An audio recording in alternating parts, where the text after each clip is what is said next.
Hey all, I've gotten lots of requests to do tutorials for the styles that I do, and so this is my attempt at it. This is a hairstyle that I just did today and yesterday, and I'm absolutely obsessed with it, and I'm going to be taking y'all through and doing quick tutorials for each of the elements of it from start to finish. I will preface this, I am not very good at making YouTube videos yet. This is like my fourth one, and it's my first one doing like hairstyles like this, so I'm sorry if some of the angles are bad. I know that they are, and I'm sorry if some of the explanations don't make sense. I'm just trying my best. It's only going up from here. Hopefully if I continue making videos, the explanations will only get better. So subscribe if you want to see them get better. But yeah, I'm really excited to teach y'all a little bit about this hairstyle, and let's just get into it. The first braid we are doing is just 2 5-strand ribbon braids. I decided to use this gold cord down the center of it, so I went ahead and cut it to twice the length of the hair, and then I folded it in half and clipped it to the opposite side of the part line. Then I just take a chunk of hair from the front. I left a couple of strands out to frame the face, but you don't have to unless you want to. And then I had it so that there was 2 strands on one side of the cord and then 1 strand on the other. Then I take the hair under the first strand of hair, over the first strand of cord, and under the second strand of cord. Then I do that on the bottom too. Under the hair, over under the cord. And then it is a lace braid, so I'm adding in hair only to the top sections. So I add in hair to the top, bring it under the first strand of hair, over the first strand of cord, and under the second strand of cord. The way that I like to think of this is it's just like a regular 3-strand braid. You just basically twist the cord around the middle strand every time. It does take a little bit of practice and technique, but it's really not that hard. It's just a 3-strand lace braid, but every time you go under the first strand of hair, you also go over and under the cord. Yeah, I hope that makes some amount of sense, and I hope you can kind of see what I'm doing. And that, again, it just kind of makes sense. After I was 3 or 4 stitches in, I unclipped the cord on the other side, and I just pulled on the strands to get that loop out, and then I continued all the way around. I obviously sped this up really fast because it did take me probably like 10 minutes to do. I'm also going back every 4 or 5 stitches and pancaking the little braid so that it gets big and fluffy. Then once I finished both of them, I went ahead and tied them both together in a ponytail, and then I got started on my flower braid. So I took a fairly small chunk of hair, and that's going to be the first braid, and I just started doing a regular 3-strand braid. These flowers are super simple. They definitely take a little bit of practice, but they're really not that difficult. After I braided it down maybe 4 or 5 strands, I started going back and pulling out a couple, like just pancaking one side of the braid. I'm doing this as I braid down instead of doing the entire braid, because if you do the entire braid first, it's going to be too tight to get the amount of volume you want. Again, also, I'm just pulling out the one side and leaving the other side very tight. I decided to do 3 braids, however, the more braids you do, the bigger your flower will be, the less the smaller. Then it was time to start twisting it into a flower, and this is where it gets a little bit tricky. The first one is definitely the most important. You're going to want to keep it in basically a super tight bun. And I twisted it maybe a third of the way, pinned it down really tight with a bobby pin. It takes a second for me to get it in there. And then, yeah, I wrapped it around maybe another third of the way, pinned it down really tight with a bobby pin. Again, this first little flower part is the most important because it's going to be the base for the rest.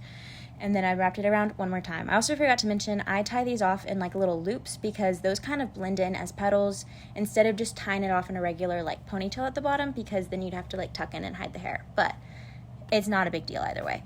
Then the rest of them that I wrapped around was just super easy. I just wrapped it the entirety of the braid around and just pinned it once I was done. I just pinned it in place with a U-pin. You can also use bobby pins. I feel like U-pins work a little bit better, but both work perfectly fine. And yeah, like I said, I just use one pin and it stays in really well. And then I just pull it out a little bit more where I see needed, and that's how you do a flower. It's super easy. Then, again, sorry I had to switch the camera angle. You just can't really see what I'm doing if I have my phone sideways. So, yeah. I went ahead and took a very long piece of cord. I'm talking like 4 feet of cord. And I tied it to a strand of cord that was already hanging down in the ponytail from that first, like, 5-strand ribbon braid we did. And then I took 2 equally sized chunks, both mostly from that ponytail that was already hanging down and a little bit of the hair behind it just because this wig is fairly thin. And then I took a very small section of that chunk and I started wrapping it. So I bring the cord over one section, under the other, and then over one section under the other. That doesn't really make sense. It's called an infinity braid because you're wrapping the cord in an infinity loop. So then when I start adding in hair, it's like I bring it over, under, add in a section of hair to the left side, over, under, add in a section of hair to the right side, and continuing that. And as we add in the hair, it's going to progressively make the braid bigger, creating that diamond shape. So you do want to make sure that the sections of hair that you're adding in are fairly even so that the growth of the diamond looks like symmetrical. I also ended up taking that hair out at the end, and I'll explain that on the second one because I had it all sped up. But once I finish my first diamond, I clip it off with a small pin, and then I take that second little section that we had behind it, and I split it into 2 sections, and then I bring the little section that's hanging out, and I bring the first diamond section over the new chunk of hair. That is probably the worst way of explaining it, but I hope you kind of see what I mean. Yeah, the old sections go on top of the new sections. That didn't make sense, but I hope y'all can see. Anyway, then I continued with the 2 little sections that I had, and I started adding in hair again. The hair is kind of like sectioned off from where we took it out from the first time, so I kind of just go off of that so that my diamonds are also like the same size. And here I'm going to explain also, once I add in all of the hair, I start taking it out, and I want in just like tiny sections. So I take out a little bit of hair, over, under, take out a piece of hair, over, under. The same pattern as when we added it in, we're just taking it out. I can kind of hold it off to the side, but if it's easier for you, you can go ahead and clip it off, or if you're doing it on an actual person, I would just make them hold the hair to the side of them. But yeah, we want to also, again, make sure that this is similar in, like the pieces that we take out are the same as the pieces that we add in so that our diamond looks symmetrical. Also, I don't know if you can see me doing it, but you will get little gaps in the cord, and to fix that, you can just pull on either side and tighten it the same way that you would be tightening a ponytail.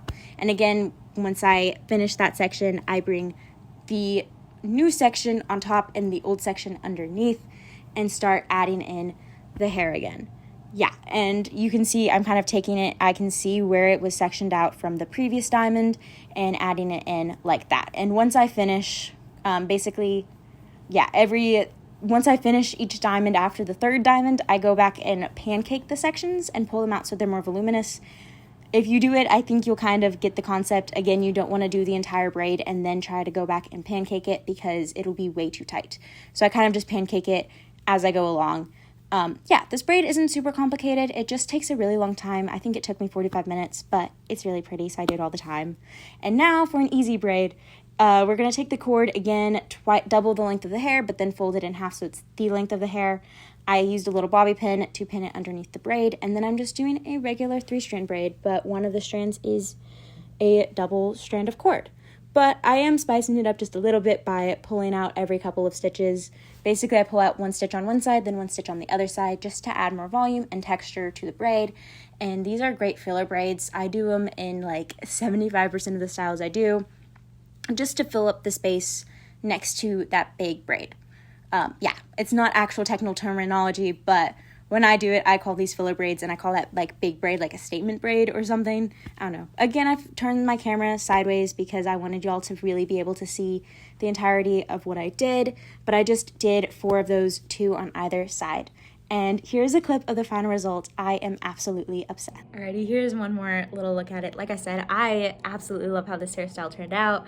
And I really do hope that this helps somebody.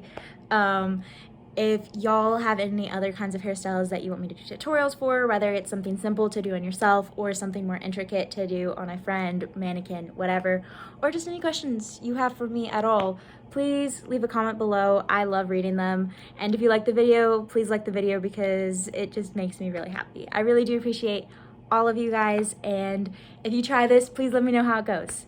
Yeah, thank you. Bye.